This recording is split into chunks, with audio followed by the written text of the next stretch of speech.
जग खूप बदलतंय ना. खूपच बदलतंय. साधारणपणे एक 40-50 वर्षाचा जर माणूस असेल तर त्यांनी त्याच्या आयुष्यामध्ये जे काही क्रांती बघितली, टेक्नॉलॉजिकल असेल किंवा एकंदरीत सामाजिक बदल असतील, या अशा सगळ्या बदलांमध्ये आपल्या मुलाबद्दल आपल्याला काळजी वाटणं हे अत्यंत स्वाभाविक आहे. आणि अशा या सगळ्या बदलत्या काळामध्ये, बदलत्या जगामध्ये आपल्याला आपल्या मुलाला जर त्यांनी खूप चांगली प्रगती करावी. प्रगती म्हणजे फक्त आर्थिक किंवा करिअर मधली नाही, तर प्रगती म्हणजे शारीरिक, मानसिक, भावनिक, आर्थिक असे अनेक त्याला कंगोरे असतात. आणि या सगळ्या क्षेत्रात आपल्या मुलांनी जर प्रगती करावी असं आपल्याला वाटत असेल, तर एक महत्वाचा विषय जो गेल्या काही वर्षामध्ये पुस्तकांद्वारे किंवा निरनिराळ्या कोर्सेसद्वारे आपल्या समोर येतोय, तो म्हणजे पेरेंटिंग, पालकत्व. तर आपल्या मनात खूप प्रश्न असतात, की अरे कशाला पाहिजे हे सगळं पालकत्व? कशाला आम्ही नाही का झालो मोठे? काय आमचं अडलं का? फारच हे हल्ली फॅड वाढलेलं आहे. हे सगळी फॅड आहेत, बाकी काही नाही. किंवा नाही नाही, पेरेंटिंग पाहिजेच, आपण आपल्या मुलाला ते सगळं त्या पद्धतीनेच वाढवायला पाहिजे, असे एक्स्ट्रीम माइंडसेट असणारे सुद्धा लोक असतात. पण पेरेंटिंग म्हणजे नक्की काय हे जर आपल्याला जाणून घ्यायचं असेल, तर आजची पॉडकास्ट तुम्ही पूर्ण पहिल्यापासून शेवटपर्यंत पहा. आजची जी आपली पाहुणी आहे तिचं नाव आहे स्वप्नजा जाधव. आणि मला स्वप्नजा बद्दल हे सांगायचं आहे की ती इंजिनियर आहे.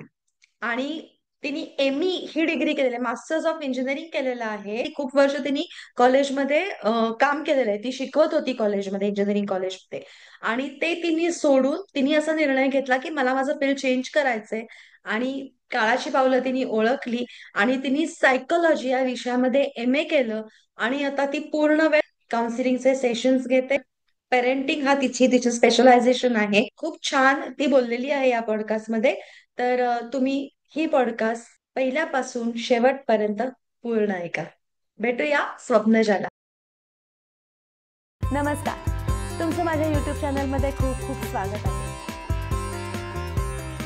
असेल मुलं सतत मोबाईलवर असतात, पेरेंट्स मोबाईलवर असतात. की आपला देश गरीब आहे का? की तुमच्या कर्माला पर्याय नाही.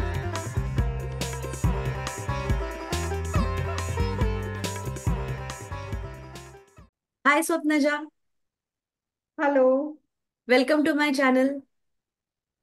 Thank you so much. पहिल्यांदाच मी हा विषय, म्हणजे मी सायकोलॉजीवरच्या पॉडकास्ट आधी झाल्यात, पण हा जो विषय आहे स्पेशली पेरेंटिंग, आता हे पेरेंटिंग आणि त्याचे वेगवेगळे सेशन्स आणि या गोष्टी सुरू झाल्या त्याला हल्लीच, म्हणजे आपण एक 10-12-15 वर्ष झाली असं म्हणूया. त्याआधी तर काही पेरेंटिंग ऍज सच काही नव्हतं. आपण आपले आई वडील बघितले तर पेरेंटिंगचे काही सेशन्स घ्यायला हवेत किंवा सायकोलॉजी बघायला हवे वगैरे असं काही नव्हतं.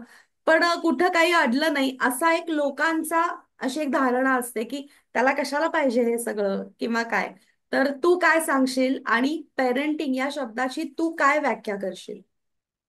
ओके. थँक्यू सो मच ह्या क्वेश्चनसाठी आधी, कारण खूप महत्वाचा क्वेश्चन आहे.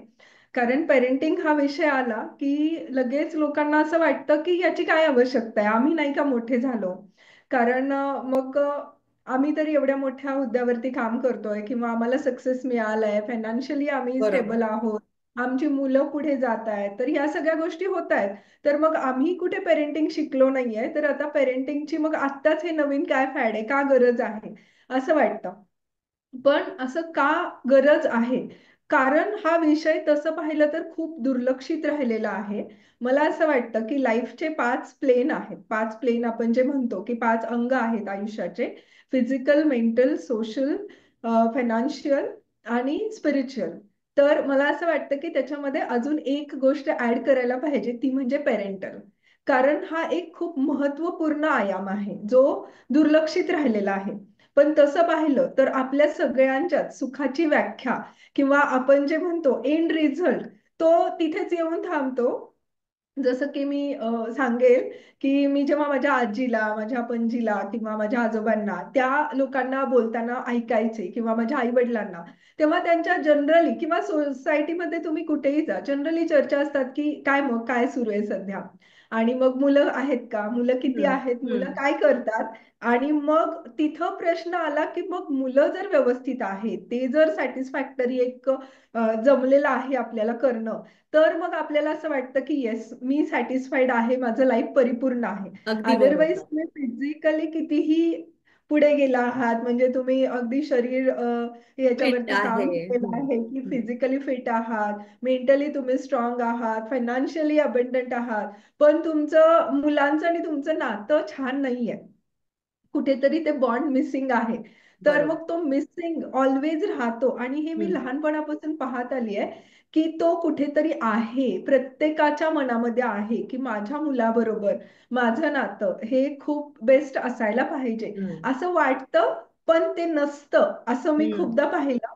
आणि अच्छा. म्हणूनच मला अगदी लहानपणापासून या विषयावरती खूप होतं की एक्झॅक्टली पेरेंटिंग कसं असायला पाहिजे, आपला रोल काय आहे पेरेंट म्हणून.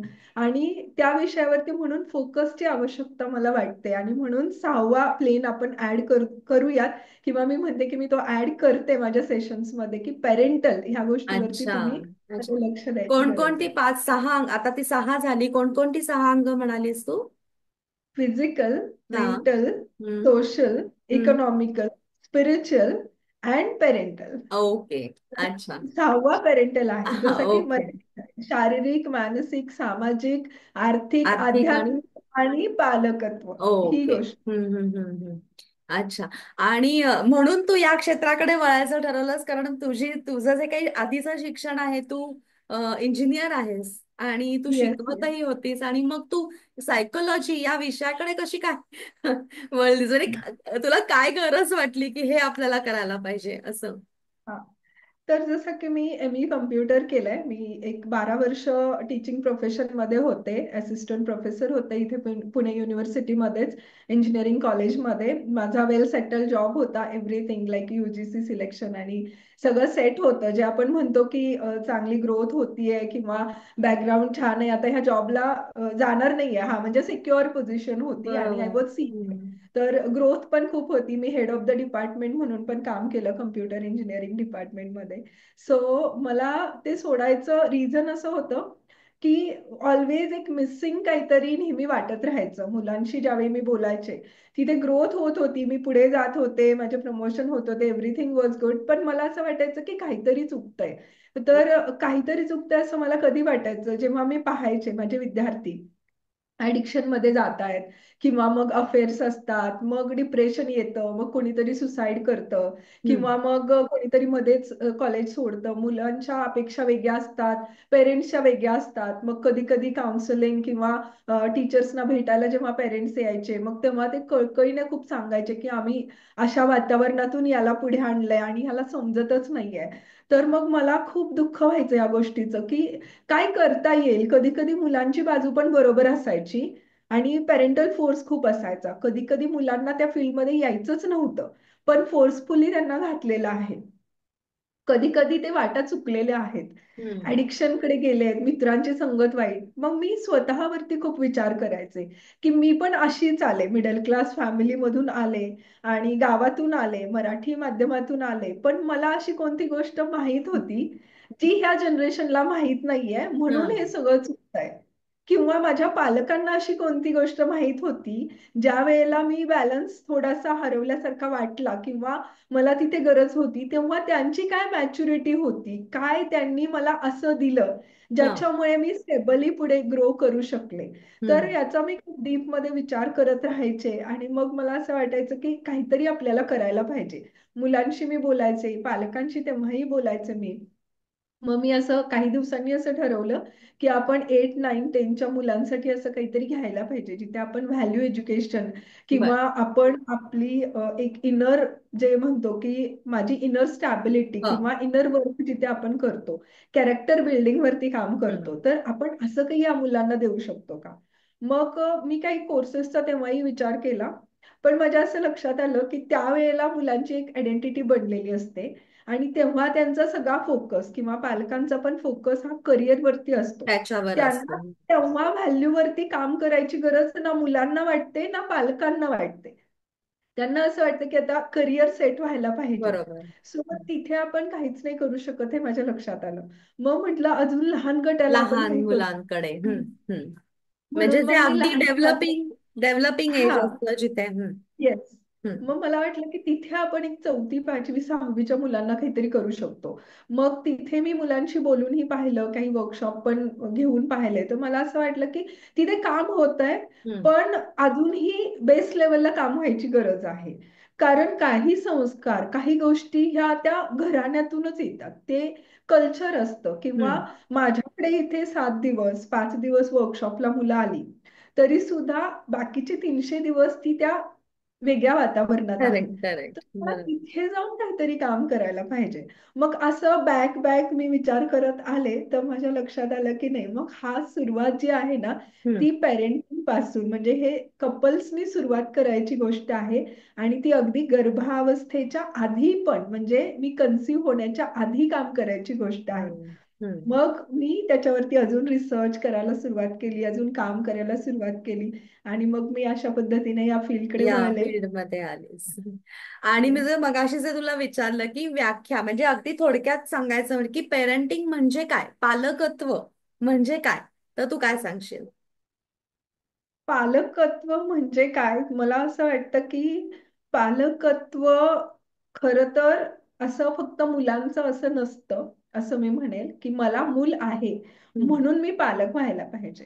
तर पालकत्व हे प्रत्येक गोष्टीचं असतं. पालकत्व ही एक जबाबदारी आहे. हम्म. मग ते पालकत्व मी माझं स्वतःचं करणं इथपासून सुरुवात होते. ओके. की मी माझी पालक झालीये का? मी हम्म. स्वतःला आधी समजून घेतलंय का? आणि मला काय हवंय, काय नको आहे, आणि ते का नको आहे, आणि मला जे हवं आहे ते मिळवण्यासाठी मी काय करायला पाहिजे, ते नाही मिळालं तर काय होणार आहे, त्याच्यानंतर जे अप अँड डाऊन्स होणार आहेत, त्याच्याशी मला कसं डील करायचं आहे, हे सगळं मी स्वतः बरोबर समजून घेणं. हम्म. माझी शारीरिक नीड काय आहे, माझी भावनिक नीड काय आहे, माझी आर्थिक नीड काय आहे, माझी आध्यात्मिक नीड काय आहे, परत ते 5 क्षेत्र येतात. हा. आणि मग हम्म. ते मला कम्प्लीट समजलंय. मी माझी पालक झालीये. आणि मग तो पुढे पाठ येतो की मग मी अजून एका बाळाची आई झालीये. जर मला ओके. माझीच आई आधी नाही होता आलं, मला स्वतःलाच बॅलन्स नाही करता आलं, बरोबर. तर मी दुसऱ्या कोणाचीच आई नाही होऊ शकत. तर मला असं वाटतं पालकत्व हे आधी स्वतःचं असतं. आणि एक त्यानंतर जबाबदारी आहे. जबाबदारी जबाबदारी. आहे. पालकत्व ही एक जबाबदारी आहे असं मी म्हणेन. आणि ती सगळ्याच बाजूने असते. पालकत्व एखाद्या पर्टिक्युलर प्रश्नाचं पण असतं की हा प्रश्न आहे, हा प्रॉब्लेम आहे माझ्या समोर, आणि आता मी तो कसा सॉर्ट आउट करणार आहे. तर त्याला वेगवेगळ्या अँगलनी पाहणं हा. पूर्णपणे, हम्म. आणि मग तो सॉल्व्ह करण्यासाठी प्रयत्न करणं. ओके. हे जर जमलं तर मग आपण एका बाळाची जबाबदारी घेऊ शकतो. त्याला सुद्धा पण पालकत्व म्हणू शकतो. जे त्याला प्रॉब्लेम सॉल्व्हिंग ज्याला येस, आपण म्हणतो. हम्म. त्याला सुद्धा आपण पालकत्व म्हणूच शकतो. ओके. येस. ओके. आणि छान आहे हा आता तू थॉट. विचारलं, येस, तू विचारलंच आहे की पॅरेंट म्हणजे नक्की काय, किंवा पॅरेंटिंग म्हणजे काय आहे. तर अगदी थोडक्यात सांगायचं म्हटलं तर मी असं सांगेल की पॅरेंटिंग असं जेव्हा आपण म्हणतो, इंग म्हणजे being, being in a state of parent. Being in a state of parent म्हणजे काय? तर हम्म. पी, हा पहिला पी जो येतो तो येतो की प्रेझेन्स, किंवा अजून एक वर्ड मी पी साठी देईल, तो म्हणजे पेशन्स. प्रेझेन्स आणि पेशन्स ह्या दोन गोष्टी खूप इम्पॉर्टंट आहेत जेव्हा आपण पालकत्व या विषयावरती बोलतो, किंवा त्या विषयावरती डील करतो, आपण मुलांशी डील करतोय. तुमचा प्रेझेन्स काय सांगतोय, तुम्ही प्रत्येक घटनेमध्ये कसं उपस्थित राहता, कशा पद्धतीने डील करता, तुमचा प्रेझेन्स ही खूप हम्म. महत्वाची गोष्ट आहे. सेकंड थिंग पेशन्स, कारण पालकत्व म्हटलं की पेशन्स हा आला. आलाच, आणि तो असायलाच पाहिजे, त्याला बरोबर. कोणताही दुसरा ऑप्शन नाहीये. नाहीये. करेक्ट आहे. दिस इज मस्ट थिंग की पेशंटली मी हँडल करतोय. देन सेकंड थिंग जी येते ती ए for awareness. Awareness for everything, की मी आज काय करतोय, मी जे आज बोलतोय, मी जे वागतोय, मी जे डिसिजन घेतोय, मी जे खातोय, मी जे पाहतोय, मी जे कन्झ्युम करतोय, ते माझं मूल पाहणार आहे, तेच माझं मूल करणार आहे. तर ते मला करायचं आहे का, मला चालेल का हे माझ्या मुलाने केलं तर. मग त्याने ते केलेलं चालणार असेल तर त्यासाठी मला आत्ता माझ्यापासून काय सुरुवात करावी लागेल, हम्म. की मी ह्या गोष्टी पर्टिक्युलरली केल्या तर त्या माझं मूल अडॉप्ट करणार आहे. तर ही जी हम्म. समज आहे, हा अवेअरनेस आहे, माझी प्रत्येक हालचाल अनकॉन्शियसली कोणीतरी लर्न करतंय कोणीतरी आणि टिपतंय. शिकतंय बरोबर. हे मला माहित पाहिजे. आणि जर ते अनकॉन्शियस लर्निंग आहे, ते तसंच्या तसं अडॉप्ट अब्सॉर्ब केलं जाणार आहे, तर मी किती अवेअर असायला पाहिजे. प्रत्येक शब्दागणिक, प्रत्येक भाव माझा, प्रत्येक प्रेझेन्स माझा कसा असायला पाहिजे. तर ए फॉर अवेअरनेस येईल. Then R for rational thinking असं मी सांगेल, की रॅशनली विचार करणं म्हणजे हम्म. सर्व बाजूने विचार करणं. आर रॅशनल म्हणजे खूपदा असं होतं की मला माझ्या लहानपणी ही गोष्ट नाही मिळाली म्हणून मी माझ्या मुलाला ती भरभरून देते. तिथे कुठे रॅशनल थिंकिंगच नाहीये. नाहीये. फॅक्ट विचार इमोशनल. करून हा. इमोशनली इमोशनली होतं हे. अटॅचमेंट. येस. इमोशनल अटॅचमेंट मध्ये मी काहीतरी माझ्या मुलाला देते की मला हे खायला नाही मिळालं आणि मी प्रत्येक गोष्ट डिमांड कम्प्लीट करत चाललीये. पण हम्म. त्याचा माझ्या मुलाच्या फ्युचरवरती काय परिणाम होणार आहे. किंवा मूल चुका करतंय आणि मी सतत शिक्षा करत सुटले. मी विचारच करत नाहीये की त्याला इथे शिक्षेची गरज आहे का, त्याला काय हवंय, त्याला काय नको आहे, तो तसा का वागतोय, त्याच्या पाठीमागचं रूट कॉज काय आहे, हे माहितच नाहीये. हम्म. सो रॅशनल थिंकिंग हे खूप महत्वाचं आहे. रॅशनल बिहेवियर पॅरेंटिंग मध्ये खूप महत्वाचा आयाम आहे. Then E for experience and empathy. तर मी स्वतः एक्सपिरियन्स घेते कारण माझं मूल माझ्यासाठी नवीन आहे. आणि प्रत्येकाचं मूल आणि त्याचं पालकत्व डिफरंट असतं, त्यामुळे कोणाच्या एक्सपिरियन्स पेक्षा माझ्यासाठी नवीन एक्सपिरियन्स असतो तो. हा, काही गोष्टी जनरलाइज असतात पण तरी सुद्धा नवीन रोज गोष्टी घडत असतात. बरोबर. म्हणजे तर व्यक्तिशः प्रत्येक मूल, प्रत्येक आई, प्रत्येक येस. कुटुंब हे वेगळं असल्यामुळे त्याप्रमाणे ते बदल असतात. बरोबर. येस. काय तर मग मी म्हणालात? एम्पथी आणि एक्सपिरियन्स. एक्सपिरियन्स. एक्सपिरियन्स. तर मी एक्सपिरियन्स स्वतः घेतेय, त्याच्यातून लर्न करतेय. मी मुलाला एक्सपिरियन्स घेऊ देतेय आणि त्याला लर्न करू देतेय. हम्म. कारण माझे एक्सपिरियन्स, माझे अनुभव जर मी त्याच्यावरती लादायला लागले की असं नाही हे असंच असतं, तो कधीच ग्रो होणार नाहीये. बरोबर. त्यामुळं त्याचे एक्सपिरियन्स त्याला इंडिपेंडेंटली घेऊ देणं. हम्म. आणि ते घेत असताना त्याच्याकडून ज्या काही गोष्टी होतील, भले त्या मला चुकीच्या वाटतात, बरोबर वाटतात, मी ऑल द टाइम एम्पॅथेटिक असणं त्याच्याबरोबर, की तो नक्की तसं का करतोय, त्याला तसा विचार का आला असावा, त्याच्या शूज मध्ये जाऊन तो विचार करणं, हे खूप महत्वाचं आहे. तर E for experience, allowing experience, taking experience and being empathetic. Hmm. Then N for, मला असं वाटतं की एन फॉर नर्चर किंवा नेचर. नेचर कडून आपण पेरेंटिंग शिकू शकतो. नेचर मध्ये किती बॅलन्स आहे. नेचर असं कधी खूप ऊन देत नाहीये तुम्हाला, खूप पाऊस देत नाहीये, खूप हवा देत नाहीये किंवा अजिबातच हवा नाहीये असं नाही. बॅलन्स मध्ये सुरू आहे, जे ग्रोथ साठी इम्पॉर्टंट आहे. तिथे त्याला सगळं माहिती आहे की कधी काय द्यायचं आहे. नेचरमध्ये राहणं, नेचरकडून लर्न करणं, जसं एखादा शेतकरी एखादं बीज पेरल्यानंतर किती तो नॅचरली सगळ्या गोष्टी होऊ देतो, अलाव करतो आणि ते नेचर बरोबर कनेक्शन, हे पेरेंटिंग मध्ये महत्वाचं आहे. आणि टी फॉर, मला असं वाटतं की सगळ्यात महत्वाची गोष्ट जी आहे ती ट्रस्ट. Trust your child. की ते एक प्युअर सोल आहे, तुमच्या पदरात दिलेलं आहे देवानी आणि ते काहीच न शिकता आलेलं आहे. इम्प्युअर, त्याच्यामध्ये कोणतीच इम्प्युरिटी नाहीये. तर ते कम्प्लिटली प्युअर सोल आहे. So trust your child. हम्म. आणि जर काही अशा गोष्टी होत आहेत तर आस्क युअर सेल्फ की व्हाय इट हम्म. इज हॅपनिंग आणि आपण कसं सॉर्ट करू शकतो हे सगळं मिळून. विश्वास खूप महत्वाचा आहे हम्म. तिथे. मुलांशी कधीही मला असं वाटतं पेरेंटनी खोटं बोलू नये हम्म. कुठल्याच कारणाने. की त्याला लागलं एक्झाम्पल की अरे त्याने तुला मारलं, म्हणजे फरशीने मारलं, हा त्याला हात करू आपण, एवढ्या छोट्या छोट्या गोष्टीमध्ये पण त्याला खोटं नाही बोलायला पाहिजे. त्याला सगळ्या गोष्टी व्यवस्थित सांगायला पाहिजेत की हे असं का होतं, काय रिस्पॉन्सिबिलिटी आहे.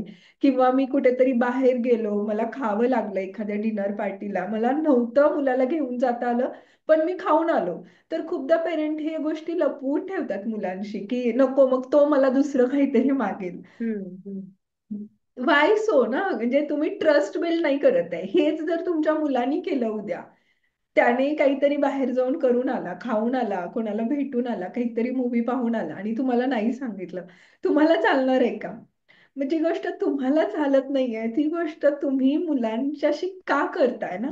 तुम्ही आधी तो ट्रस्ट द्या. आणि आय ऑलवेज सी की हे ना तुमच्या व्हायब्रेशन लेवलला पास आउट होतं. हम्म, असं नाहीये की तुम्ही लपवलंय तर त्याला कळणार नाहीये. हे हम्म. एनर्जी लेवलनी कुठेतरी ट्रान्सफॉर्म होतंय. मुलांना कळतंय व्हायब्रेशनला माझा पेरेंट माझ्या बरोबर किती ट्रुथफुल आहे. आणि मग तो ट्रस्ट बिल्ड होतोय. त्यामुळे बीइंग ट्रुथफुल अँड ट्रस्ट वर्दी, दिस इज द इम्पॉर्टंट थिंग. तर हे पेरेंटिंग मध्ये मला असं वाटतं या महत्वाचं आहे. शब्दातच मला वाटतं पूर्ण पेरेंटिंग काय आहे हे या एका शब्दामध्येच तू छान समजावून सांगितलंस. आणि तू काउन्सिलिंग करतेस त्यामुळे तुझ्याकडे निरनिराळ्या केसेस येतात. तर सहसा पालकांच्या काय अपेक्षा असतात आणि काय त्यांना असं वाटतं म्हणून ते तुझ्याकडे येतात. म्हणजे हा. कारण ते नोटीस पण व्हायला पाहिजे की आता मला वाटतंय की मी माझ्या मुलाला सायकोलॉजिस्ट कडे न्यावं किंवा हम्म. काउन्सिलिंग साठी न्यावं. तर असं सहसा काय असतं म्हणजे कॉमनली काय घडतं. कॉमनली रिझन्स पेरेंटचे असे असतात की ऍडिक्शन, ओके. मोबाईल ॲडिक्शन म्हणजे social media, mobile, TV, games आणि ह्या सगळ्या गोष्टी आहेत. लॅक ऑफ कॉन्सन्ट्रेशन, की लक्ष नाही देत आहे अभ्यासामध्ये. हे दुसरी तिसरीचे मुलं पण असतात, त्यांच्या ह्या केसेस असतात की सेकंड थर्ड मध्ये आहे, तेव्हा पेरेंट्सना थोडी जाग येते की आता कॉन्सन्ट्रेशन वाढायला पाहिजे हा. त्यांचं. हम्म. त्यामुळे मग ते येतात की कॉन्सन्ट्रेशन नाहीये, अभ्यासात लक्ष नाही लागत, तो खूप हुशार आहे पण चंचल आहे, अशा केसेस असतात. त्यानंतर मग फूड रिलेटेड असतात की हेल्थ खूप खराब होत चालली आहे आता, आणि मग तो ऐकतच नाहीये, मग त्याला काहीतरी सांगा, असं अशा पद्धतीने अप्रोच करतात. किंवा हम्म. मार्क्स कमी येत आहेत कन्सिस्टंटली त्याचे स्कूलमधून, किंवा अच्छा. मग स्कूलमधून कन्सिस्टंट बिहेवियरल प्रॉब्लेम्स येतात की ऐकत नाहीये, हट्टी आहे, किंवा मुलांना मारतो, असं करतो. तर या सगळ्या जनरल केसेस असतात. ओके. ऐकत नाहीत हा तर अतिशय कॉमन प्रॉब्लेम आहे. कारण मी पण काही वर्ष तिसरी चौथीची टीचर म्हणून जॉब केला आणि तेव्हा तर करोनाचा तो एक मधली 2 वर्ष त्याच्यात. तर अगदी हा कॉमन प्रॉब्लेम की अहो तो ऐकतच नाही त्याला काहीतरी सांगा. तर तू काय सांगशील ऐकत नाही याला तू काय उपाय सुचवशील. तर ऍक्च्युली पेरेंट्स ज्यावेळी माझ्याकडे येतात तर त्यांचं असंच म्हणणं असतं की काउन्सलिंग करा, म्हणजे माझ्या मुलाचं करा. करा म्हणजे काय करा, तर त्याला मला जसं वाटतंय तसं ऐकायला भाग पाडा. पण काउन्सलिंग तसं नसतंच ऍक्च्युली. जे आपल्याकडे हे गैरसमज आहेत की हा. मला जे वाटतंय ते त्याने तसं बिहेव केलं पाहिजे, मला वाटतंय की त्याला 70 ते 80% झाले पाहिजेत, मला वाटतं की त्याने एक आज्ञाधारक मूल असायला पाहिजे. तर ते जे सगळं करेक्शन असतं ना, ते मोस्ट ऑफ दी केसेसमध्ये पहिला ते पेरेंट्सकडेच असतं. आणि आपल्याला एकट्या चाइल्डचं काउन्सिलिंग कधीच नसतं. पालकांना असं वाटतं की मी ह्याला नेऊन बसवतो, मॅडमना खूप माहिती आहे, त्या काहीतरी सांगतील, जादू करतील आणि माझं मूल चेंज होईल. तर हे असं जादूची गोळी खाल्ल्यासारखं की विदिन मिनिट आता काहीतरी झालं, आज झालं सेशन आणि उद्या माझ्या मुलाच्यात सडन चेंज झाला, असं काही नाहीये. तसं होतही नाही. It's a prolong process actually. त्याच्यामध्ये पालकांनी मुलांनी दोघांनी वेळ देणं गरजेचं असतं. आणि दोघांनी समजून घ्यावं लागतं की नक्की काय होतं. हम्म. आणि मोस्टली मी असं सांगते की तुमची केस ना काउन्सलिंग पर्यंत, ऍटलिस्ट पेरेंटिंग मध्ये मी बऱ्याच हँडल करते cases, like relationship counselling, family counselling, किंवा जर मला करिअरमध्ये ग्रोथ करायची आहे, मनी, ओके. लॅक, एनर्जी वगैरे बऱ्याच बाकीचे जे जे मी सांगितलं ऍस्पेक्ट्स फिजिकल, आहेत. मेंटल, हा. सोशल आस्पेक्ट, त्या सगळ्या मी हँडल करते केसेस. पण पर्टिक्युलरली पेरेंटिंग मध्ये मला असं सांगावंसं वाटतं की काउन्सलिंगची वेळ येऊच देऊ नका. हम्म. त्याच्या आधीच खूप काम करायला पाहिजे, की ती येतच नाही माझ्या लाईफमध्ये, ती वेळ आलीच नाही पाहिजे की मला काउन्सिलिंग करावं लागतंय. कारण काय होतं, जेव्हा मुलं येतात 5वी 6वीला आणि तुम्ही माझ्याकडे घेऊन येता केस, ती ऑलरेडीच तुमचं ऐकण्याच्या स्टेटमध्ये नसतात आणि तुम्ही सुचवलेल्या काउन्सिलरकडं त्याहून जाण्याच्या परिस्थितीमध्ये नसतात. त्यामुळे मग पेरेंटना तिथे खूप त्रास होतो. हा.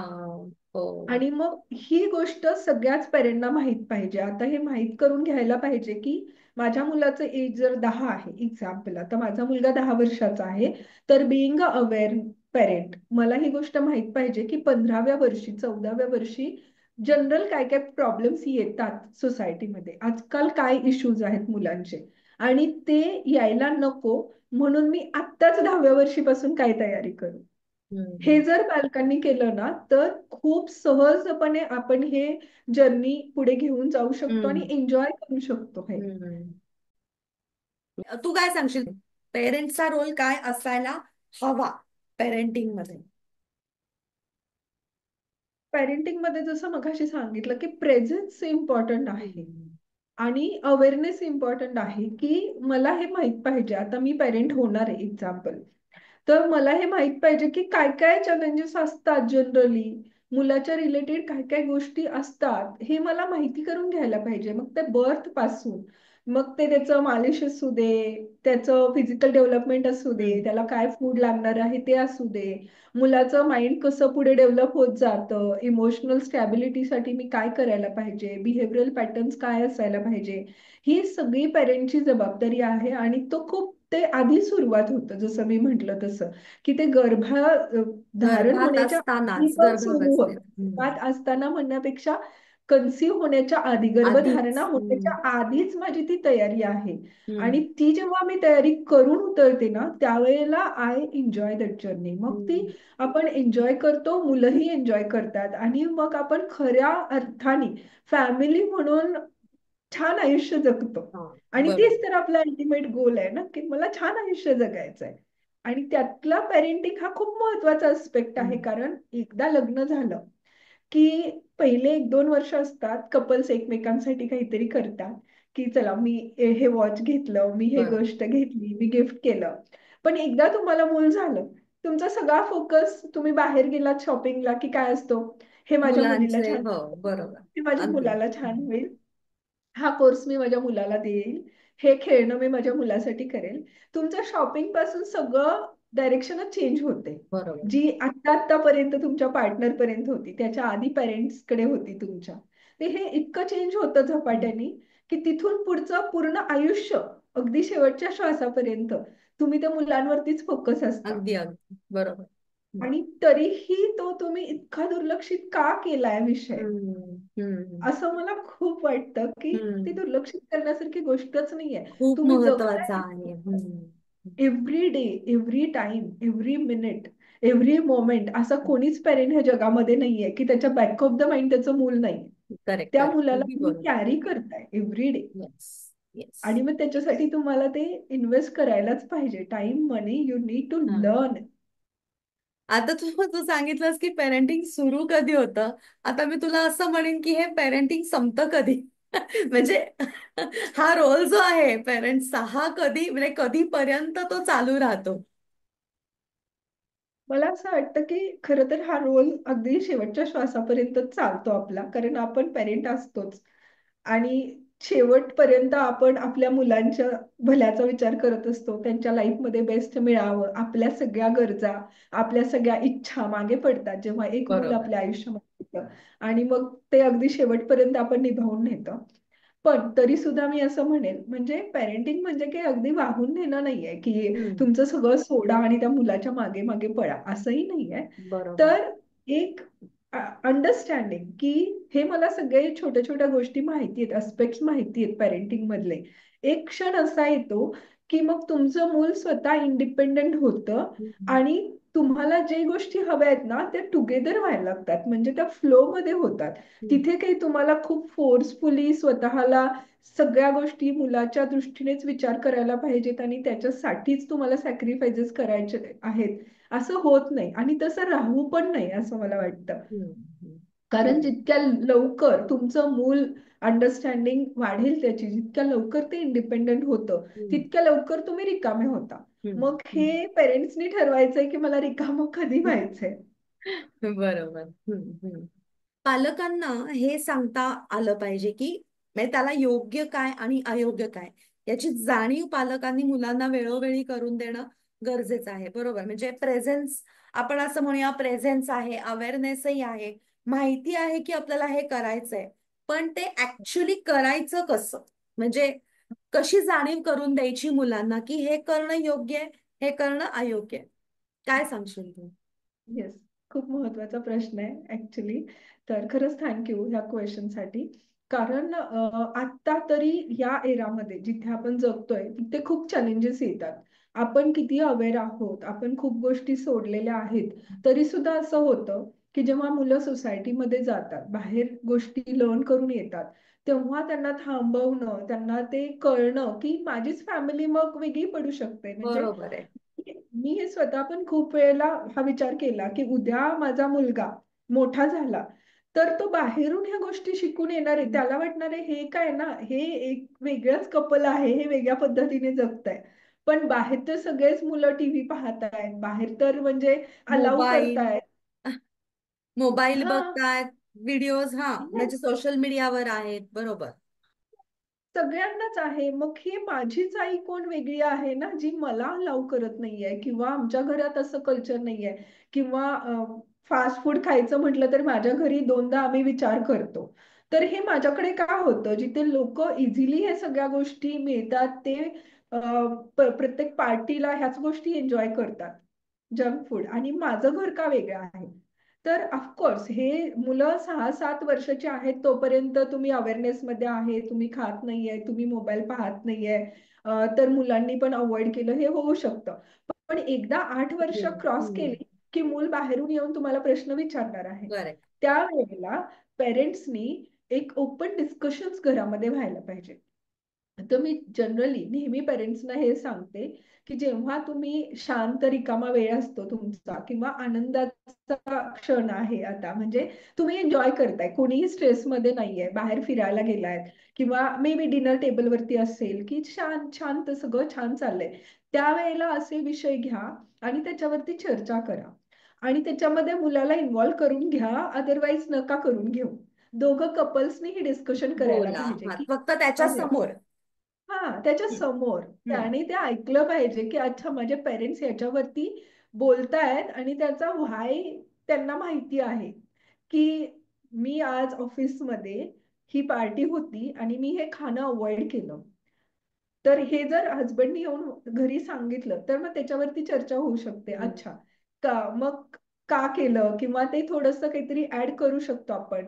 किंवा मग त्याला एखादा सपोर्टिव्ह व्हिडिओज, आजकाल बरेचसे व्हिडिओ, ते पण एक आपल्यासाठी अपॉर्च्युनिटी आहे किंवा ग्रेस आहे की खूप गोष्टी अवेलेबल आहेत की ते दाखवू शकतो की अरे ह्याच्यामुळे असा असे इफेक्ट होतो. दुष्परिणाम होतात. हम्म. तर मग मी हे त्याच्यामुळे हे अवॉइड करतोय. मग अजून डिस्कशन येऊ शकतं, मग मुलं मे बी त्याच्यामध्ये अजून ऍड काहीतरी करू शकतात, आणि मग ते खूप हेल्दी डिस्कशन होऊ शकतं. आणि मग तो अनकॉन्शियसलीच व्हाय क्लिअर व्हायला पाहिजे हम्म. की हम्म. मुलाला समोर न घेता की तू असं करतोयस, तू तू खातोयस, करू तू नकोस व्हिडिओ किंवा तू पाहतोयस. असं कर, असं हा, न तू करता असं वेगळ्या कर पण मार्गाने. नाही. हा, तू असं करही नाही, तू असं करू नकोही नाही, बरोबर. काहीच नाही. पण हे का करायला पाहिजे. आता हम्म. सध्या मी अजून एक गोष्ट केली. जसं मी हम्म. माझंच सांगेल की माझा मुलगा 10 वर्षाचा आहे, माझ्या नंदेचा मुलगा पण ऑलमोस्ट 10-10.5 वर्षाचा आहे. तर तो सुट्टीला आला होता. हम्म. त्या दोघांशी जस्ट बोलता बोलता मी त्यांना एक सांगितलं की आपल्याला एक ड्राईव्ह करायचा आहे की ज्याच्यामध्ये आपल्याला तुमच्या एजच्या मुलांना अवेअर करायचं आहे की काय त्यांच्या हेल्थसाठी इम्पॉर्टंट आहे, हम्म. कोणतं फूड त्यांनी खाल्लं पाहिजे, कोणतं नाही खाल्लं पाहिजे, आणि मोबाईलचा काय परिणाम होईल, काय नाही होईल. तर स्क्रीन टाइम किती असायला पाहिजे हे तुम्ही मला सांगा, कारण ते 10 वर्षाचे आहेत आता. मी त्यांना सांगितलं की स्क्रीन टाइम अर्धा तास असायला पाहिजे, 20 मिनिटं असायला पाहिजे. ते त्यांना वाटणार की अरे हे तू का ठरवतीयस. रिस्ट्रिक्शन. हा. हम्म. तर मग हम्म. मी त्यांनाच प्रोजेक्ट दिला की तुम्ही दोघं ह्याच्यावर सर्च करा, आपण तुमचं एखादं सेमिनार वर्कशॉप वगैरे ठेवू आणि तुम्ही माहिती घेऊन या माझ्याकडे, आपण ह्याच्यावर डिस्कस करू. And Charuta, you will not believe, मलाही आधी असं वाटलं होतं की हे मुलं किती ही गोष्ट ऐकतात माहित नाही. पण त्या दिवशी, ज्या दिवशी मी हा विषय काढला, ही मुलं खाली खेळायला गेलीच नाहीत. पेन अच्छा. आणि पेपर घेऊन ती बसली आणि लिटरली त्यांनी लिहून काढले पॉइंट्स, की हे फूड खाल्लं तर असा परिणाम होतो, ते खाल्लं तर असं होतं, मग आपण हे अवॉइड करायला पाहिजे, हे ओके. आपल्या डोळ्यांसाठी चांगलं असतं, हे असं असतं. मग ते अगदी पॅनक्रियाज पर्यंत, ह्याचा आपल्या पॅनक्रियावर परिणाम होतो, लिव्हर असं होतं, सगळ्या सगळ्या गोष्टी. मग त्यांनी मला स्वतःच विचारलं, देन आम्ही ह्याच्यामध्ये ऍडिक्शन ऍड करू का, अल्कोहोल आणि सिगरेट स्मोकिंग वगैरे आम्ही ऍड करू का, त्याचे पण तर दुष्परिणाम होतात, तर तू हे नाही सांगितलं आम्हाला. म्हटलं करा तुम्हाला वाटतंय तर. हम्म. तर ते छान ते टॉपिक्स घेऊन आले. आता ते वर्कशॉप होईल, ते सेमिनार होईल, माझा तो ड्राईव्ह सक्सेस होईल, तो दॅट डझंट मॅटर. नंतरचा मुद्दा. बरोबर. दोन मुलं शिकली ना, हो, ते माझ्यासाठी खूप बरोबर. महत्त्वाचं बरोबर. आहे. आणि ही मुलं जेव्हा बाहेर जाऊन बोलतील, तर त्यांच्याकडून तरी कोणीतरी लर्न करेलच ना. तर नक्कीच. छोट्या छोट्या स्टेप्स जर आपण अवेअरली उचलल्या ना, तर खूप मोठा बदल होऊ शकतो. बदल होऊ शकतो. वा, नाईस. स्वप्नाच्या खूप छान गप्पा रंगतायत आपल्या. पण मी तुला आता इथे थांबवते आणि याच्या पुढचे जे काही मला तुला याबद्दल अजून विचारायचं आहे खूप काही, ते आपण पुढच्या एपिसोड मध्ये कव्हर करूया. हो, नक्की. Thank you so much for coming.